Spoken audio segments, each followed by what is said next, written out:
की थाना सराय मुगल में पुलिस पत्तों की थाना सराय मुगल में जाली पुलिस अफसर बनकर शहरियों को ब्लैकमेल करने वाले शख्स को असली पुलिस ने गिरफ्तार कर लिया। इस हवाले से तफसीलात जानते हैं हम अपने नुमाइंदे मोहम्मद वहीब आबिद की इस रिपोर्ट में।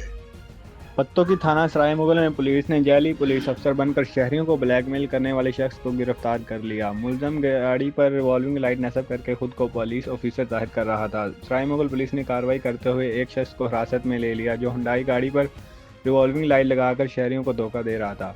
पुलिस के मुताबिक मुलजम नवाही इलाका में खुद को पुलिस अफसर जाहिर करके सादालू देहातों को ब्लैकमेल कर रहा था। शक की बुनियाद पर पुलिस ने कार्रवाई की और मुलजम को रंगे हाथों गिरफ्तार कर लिया। पुलिस ने गाड़ी और रिवॉल्विंग लाइट कब्जे में लेकर मुलजम के खिलाफ मुकदमा दर्ज कर दिया। गिरफ्तार शख्स की शनाख्त अब्दुल रशीद साकन सराय मुगल के नाम से हुई। मुलजम को मजीद तफ्तीश के लिए हवालात मुंतकिल कर दिया गया। मोहम्मद वहीब आबिद हंजराट, डिस्ट्रिक्ट रिपोर्टर फैज न्यूज़, पत्तों की जिला कसूर। आपने रिपोर्ट मुलाहिजा की। मजीद खबरें और अपडेट्स जानने के लिए देखते रहिए Faiz news network. Faz News. Faz.